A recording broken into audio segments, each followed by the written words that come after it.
Well, back on the Denon, this is the AVR 2802. And yeah, I did remove the chassis from the electronics. And I got it flipped upside down so I can actually get to the microprocessor, which lives right here.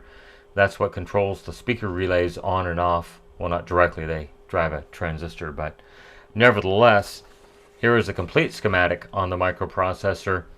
And so a couple of things I really want to look at. It's labeled LED data and LED clock. I just want to look at those signals and make sure I've got a good waveform. And then I want to make sure my VDD, which is the power supply for this chip, is good. And then over here, VKK, which is the ground trace. I don't think I have to worry about reset. I might look at the crystal frequency. I'm not quite sure. Is it 12.5 megahertz? Really? Wow, that's fast. Okay.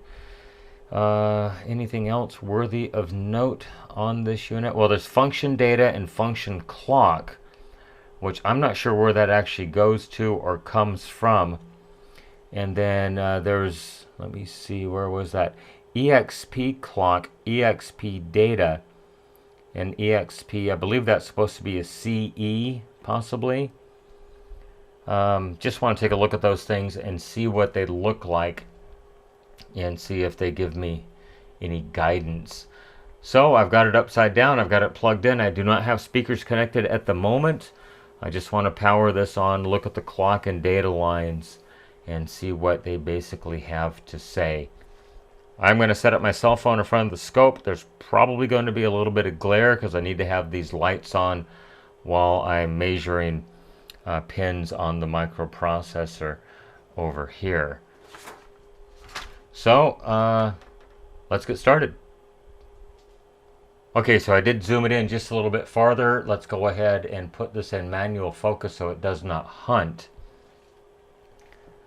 So according to the schematic, which maybe you can see, there's this capacitor right here, C342, which is a 0.047, and it's basically across the VDD to ground right here. So it comes off pin 40. So I'm just going to go ahead. There is C342. I've got my super pointy probe on it right there. And look at that. I still have 2.4 volts. It's not even plugged in. That must be backup power. Let's power this thing on. Please don't blow up. Please don't blow up. And look at that. I got 5.187 volts when the unit is off. Let's actually power it on. So far so good. Not drawing excessive current. Waiting for speaker relay click. There it is. And I'm still at 5.118 volts, so I'm perfectly happy with that. And we do have a display on the vacuum fluorescent display. Next, let's just go ahead and look at pin 78, which is ground. Actually, I can just do it on the other side of this capacitor right here. And then we have 0.01 volts. I'm perfectly fine with that. Now, clock and data. Those come off what looks like is that, yeah, 63 and 64. So if that is 40 right there, then it's going to be these two in this corner. Let's just get a DC voltage on those first. Oh, I've got basically 0. What about AC? I have no clock and no data. Really? Am I on the right pins? Huh. Just for the heck of it, if we switch. Well, we do get a little AC voltage on there, which I would expect to have a little waveform there when I'm turning the speaker relays on and off. Incidentally, I'm not getting a click at all out of either one of the speaker relays at this point. Interesting. Let me make sure I'm on the right pins. One moment, please. Okay, so I'm going to look at the LED data first, which is going to be on this resistor right here. I'll try to put the scope capture up so you can actually see it. So there is the LED data. And I see a couple of good small square waves. No speaker relay click. Let's look at the LED clock next. And so every time I make a selection, we can definitely see some data, but it's not much. I would expect a little bit more data packets than that. Let me go ahead and slow this down just a little bit and see if we have more than like one data packet going into this thing. So there is the LED data. Oh yeah, we do. Okay. So that is speaker on, off, on, off. Why is everyone's different? What the heck's going on here? I really thought on and off would be like the same command, only maybe a couple of data pulses different. And then we'll look at the clock right here as I turn the A speaker on and off.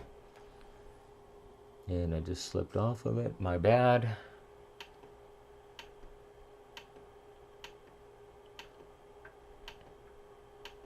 We have to freeze frame it to see it. It's so freaking short. And what's interesting is the speaker relay was clicking just a moment ago, and now it's just the tactile switch clicks. Wow, everything is... And sometimes I don't get any data response at all from... And then there's a big packet. So that is speaker B on, speaker B off, speaker B on, speaker B off, speaker B on, speaker B off, speaker B tripping.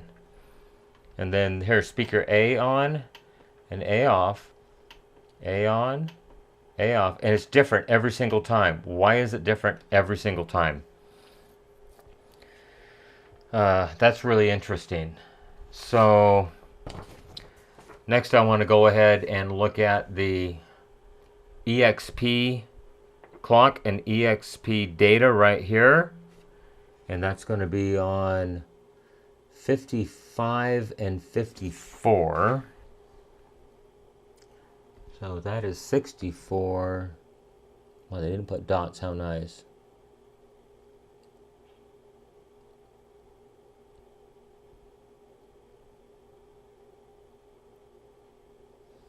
So there's 55,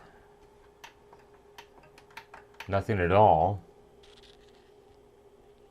And then there is 54, nothing at all when I switch the speakers on and off, so I don't think that is it.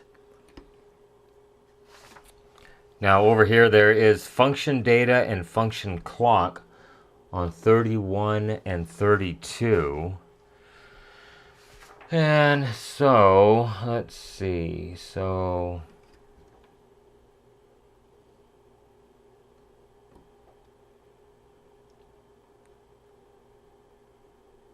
that's 25.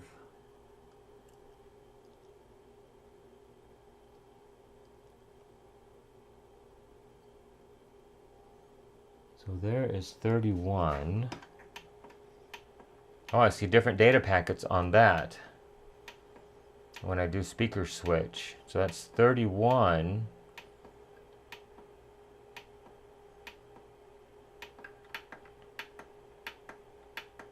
It's different every time though. And then there is 32.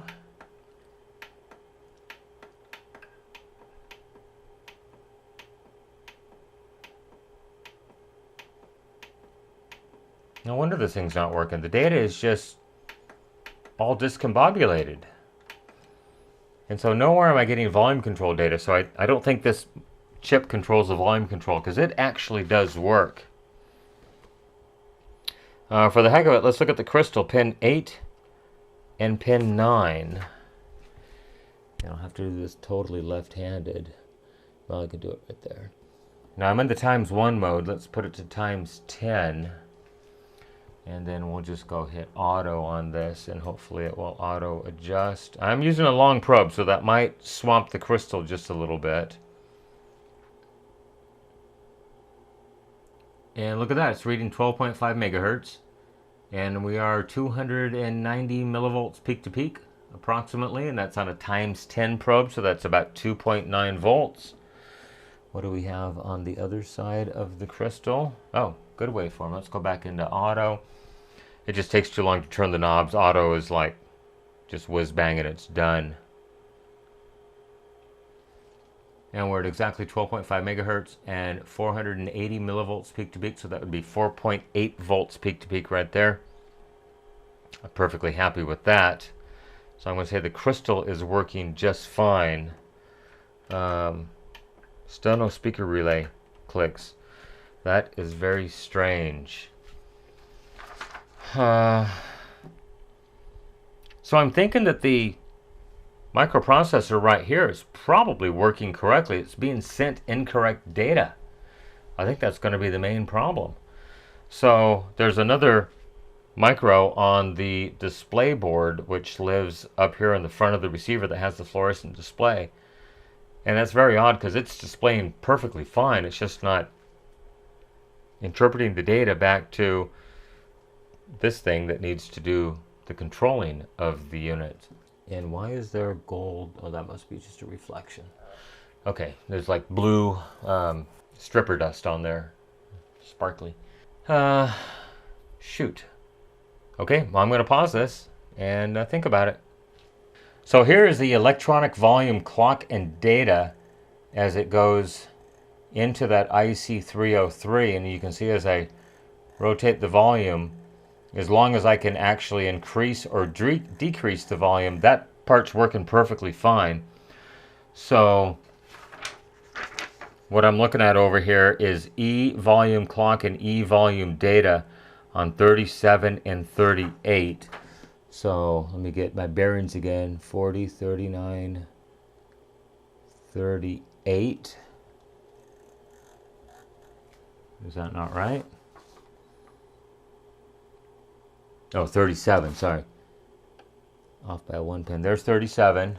So as I rotate the volume, you can actually see that I do have a good data. And the volume is working when it does work. And there's the other pin. And I've got good volume data there. So that part's working. So I think this chip is doing its job correctly. I think that the fluorescent display microprocessor is the one that's having the issue. So I thought I'd go ahead and just look at the peak-to-peak voltage when I engage and disengage the speaker relay on the clock and data line. So I'm set up for 1 volt per division right now, which means, so there's 1, 2, 3, 4, 5 volts. I'd like to see it right at that level right there, 5 volts. So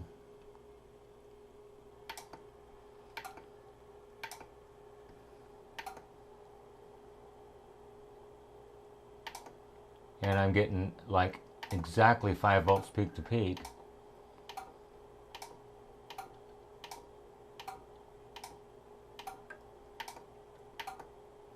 With a little bit of overshoot, but I think that's okay. Now the data is changing, but the relay is not clicking at this point.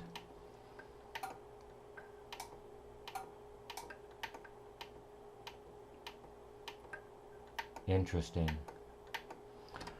Well, I think I'm going to call it bad display microprocessor not communicating data to the main microprocessor to get the job done successfully. Alright, so before I totally give up on this thing, because remember I'm still in the diagnostic phase, I want to go ahead and measure the key scan lines right here, key 1, 2, 3, and then V select AB, S select AB, and I select AB, and just make sure we don't have any issues pulling the data lines down that might be interpreted as some kind of a problem by that IC303 microprocessor that is just right there off the screen. Okay, so I'm going to get a voltmeter out here and we'll set it up and hopefully you can see it there. There we go. Let's go ahead and just reset it so it doesn't time out. So the first thing I'm going to check is pin 1, 2, and 3, which is the key scan lines. So there is pin 1, and I got 5.1, pin 2, 5.1, and pin 3, which is 5.1. So none of the keys are pulling it to ground, and I do have a partial schematic right here of the key scan line, and it basically is a ladder circuit. So depending on what key is pressed, it's going to pull this down based on this ladder divider. So S802 is a 200 ohm load. S803 would be 300 plus 200, so 500. 804 would be 510 plus 500, so about 1K. And then 805 would be approximately 2K, the resistance of all those resistors in series. Okay, so we know that's good. Nothing's pulling that down. So next I want to go ahead and look at, sorry, I shouldn't have moved that.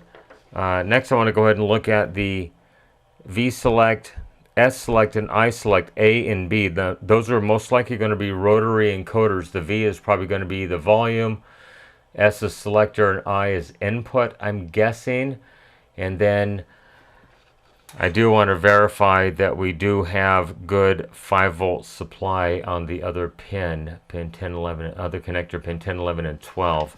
So let's just go ahead and look at pin 10, 11, and 12 first off. So we've got 2, 4, 6, 8, 10, 5.1 volts, perfectly fine. Let's make sure there's no ripple on it, 0 volts of AC ripple. And so make sure we have a good ground, which is actually